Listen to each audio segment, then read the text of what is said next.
Hi hello എല്ലാവർക്കും പുതിയൊരു വീഡിയോയിലേക്ക് സ്വാഗതം. ഇന്ന് നമ്മൾ ചെയ്യാൻ പോകുന്നത് നമ്മുടെ വൈറൽ കേക്കിൻ്റെ ഫുൾ മേക്കിംഗ് വീഡിയോ ആണ് കേട്ടോ. ഒരു എൻഗേജ്മെൻറ്റിന് വേണ്ടിയിട്ടാണ് ഈ കേക്കിൻ്റെ ഓർഡർ വന്നിട്ടുള്ളത്. സാൻഡ്രയും ക്രിസും ആണ് നമ്മുടെ ബ്രൈഡ് ആൻഡ് ഗ്രൂം വരുന്നത്. അപ്പോൾ അവരുടെ കുറച്ച് ഫോട്ടോസൊക്കെ അയച്ചു തന്നിട്ടുണ്ടായിരുന്നു. നമ്മുടെ സ്പേസറിൽ വെക്കാൻ വേണ്ടിയിട്ടാണ് ഈ ഫോട്ടോസൊക്കെ കട്ട് ചെയ്തെടുക്കുന്നത്. അപ്പോൾ ശരിക്കും കട്ടൗട്ടായിട്ട് തന്നെയാണ് എടുക്കേണ്ടത്. ഈ ഒരു കേക്കിന് വേണ്ടിയിട്ട് നമുക്കൊരു ഹെക്സഗൺ സ്പേസറാണ് കിട്ടിയത്. സാധാരണ റൗണ്ടാണ് നമ്മൾ യൂസ് ചെയ്തുകൊണ്ടിരുന്നത്. അപ്പോൾ ഇത്തവണ റൗണ്ട് അവൈലബിൾ അല്ലാത്തത് കൊണ്ട് കസ്റ്റമറെ ഇൻഫോം ചെയ്തിട്ടാണ് ഈ ഒരു സ്പേസർ നമ്മൾ യൂസ് ചെയ്യുന്നത്. അപ്പോൾ ഇതിൻ്റെ ഓരോ പോർഷനിലും ഓരോ ഫോട്ടോസ് വെക്കാനായിട്ട് 6 ഫോട്ടോസാണ് നമ്മൾ സെറ്റ് ചെയ്തെടുത്തിട്ടുള്ളത്. അപ്പോൾ ഇതിൻ്റെ പുറത്തുള്ള ഒരു കോട്ടിംഗ് ആണ് നമ്മളിപ്പോൾ അഴിച്ച് കളയുന്നത്. അപ്പോൾ സേഫായിട്ട് അത് വെക്കാൻ വേണ്ടിയിട്ടുള്ളൊരു കോട്ടിംഗ് ആയിരുന്നു. ആ ഒരു ലെയർ നമ്മൾ അഴിച്ച് കളയുന്നുണ്ട്. എന്നിട്ട് ഇതിൻ്റെ പുറമേ കാണുന്ന രീതിയിൽ ഫോട്ടോസ് എല്ലാം നമുക്ക് സെറ്റ് ചെയ്തെടുക്കണം. അപ്പോൾ സെറ്റ് ചെയ്ത് കഴിയുമ്പോൾ അത് ഏകദേശം ഇങ്ങനെയാണ് നമ്മുടെ ഫൈനൽ ലുക്ക് വരുന്നത്. ഇനി ഇതിനകത്ത് നമുക്ക് ഫ്ലവറും കുറച്ച് സാധനങ്ങളൊക്കെ ആയിട്ട് ഫില്ല് ചെയ്യാനുണ്ട്, ലൈറ്റും ഒക്കെ സെറ്റ് ചെയ്യാനുണ്ട്.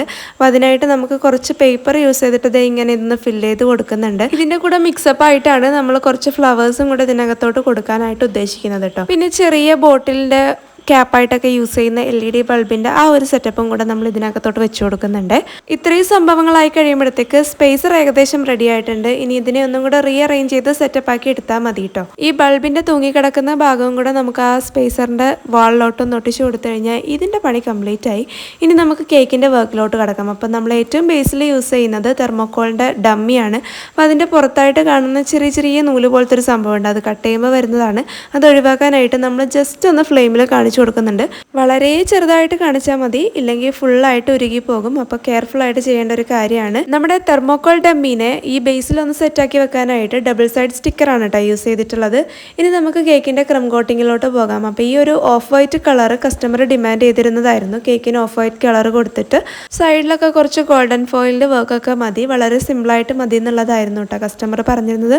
അപ്പം നമ്മൾ അതുപോലെ തന്നെ കംപ്ലീറ്റ് ചെയ്തെടുക്കുന്നുണ്ട്. അപ്പോൾ ഇതിൻ്റെ ടോപ്പിലും സൈഡിലും ഒക്കെ ഈ ഒരു പാലറ്റ് നൈഫ് യൂസ് ചെയ്തിട്ടുള്ള ഒരു കുഞ്ഞു ഡിസൈനാണ് കൊടുത്തിട്ടുള്ളത്. ഇതിന്റെ ബേസ് യൂസ് ചെയ്തിരിക്കുന്നത് 12x12 ആണ് കേട്ടോ. അപ്പോൾ ഡമ്മി വരുന്നത് 9 ഇഞ്ചിന്റെ ആണ്. അങ്ങനെ ഇത് ഡമ്മിയുടെ വർക്ക് നമ്മൾ കംപ്ലീറ്റ് ചെയ്തിട്ടുണ്ട്. ഇനി ഏറ്റവും ടോപ്പിലുള്ള ലെയർ മാത്രമാണ് കഴിക്കാനുള്ള കേക്ക് ആയിട്ട് നമ്മൾ സെറ്റ് ചെയ്യുന്നത്. അപ്പോൾ അത് റെഡ് വെൽവെറ്റ് ഫ്ലേവറിലാണ് ചെയ്തിരിക്കുന്നത്. 8 ഇഞ്ചിന്റെ റൗണ്ട് ബേസ് ആണ് കേട്ടോ ഈ ടോപ്പ് ലെയറിന് വേണ്ടിയിട്ട് നമ്മൾ യൂസ് ചെയ്തിട്ടുള്ളത്. അപ്പോൾ ഇത് ആ അക്രിലിക് സ്പേസറിന്റെ മുകളിൽ കറക്റ്റ് ആയിട്ട് ഇരിക്കുമെന്നാണ് നമ്മൾ പ്രതീക്ഷിക്കുന്നത്. ഇതിന്റെ സൈഡിലും നമ്മൾ ഏറ്റവും ബേസിലെ ലെയറിൽ ചെയ്തതുപോലെ സിമ്പിളായിട്ട് ഒരു ഡിസൈൻ ചെയ്ത് കൊടുക്കുന്നുണ്ട്. ഇനി ഇതിന്റെ പുറത്ത് ഫ്ലവറിന്റെ കുറച്ച് പരിപാടികളും കൂടെയാണ് ബാക്കിയുള്ളത് കേട്ടോ. വെന്യൂലോട്ട് പോകുന്നതിന് മുമ്പായിട്ട് സ്പേസറും ബേസ് ലെയറും കൂടെ ഒന്ന് അറ്റാച്ച് ചെയ്തെടുക്കുന്നുണ്ട്. നമ്മൾ വെന്യൂവിൽ എത്തിയിട്ടുണ്ട് കേട്ടോ. ഇനി ഇവിടെ നിന്നാണ് ബാക്കി പരിപാടികളൊക്കെ ചെയ്യാൻ പോകുന്നത്. സിമ്പിൾ ആയിട്ടുള്ള കുറച്ച് സെറ്റിംഗ് പരിപാടികൾ മാത്രമാണ് നമുക്ക് ബാക്കിയുള്ളത്. ഇങ്ങനെയാണ് നമ്മുടെ കേക്കിന്റെ ഫൈനൽ ലുക്ക് വരുന്നത് കേട്ടോ. ഗോൾഡൻ ഫോയിൽ വെച്ചിട്ടുള്ള വർക്കാണ് ഇതിൽ ഹൈലൈറ്റ് ആയിട്ട് എനിക്ക് തോന്നിയത് കേട്ടോ. നിങ്ങളുടെ അഭിപ്രായങ്ങൾ എന്താണെന്നുള്ളതൊന്ന് കമന്റ് ചെയ്തേക്കണേ. വീഡിയോ ഇഷ്ടപ്പെട്ടെങ്കിൽ ലൈക്ക് ചെയ്യുക, ചാനൽ സബ്സ്ക്രൈബ് ചെയ്യുക. വീണ്ടും ഒരു വീഡിയോ ആയിട്ട് കാണുന്നവരേക്കും ചിന്ന വണക്കം, ബൈ.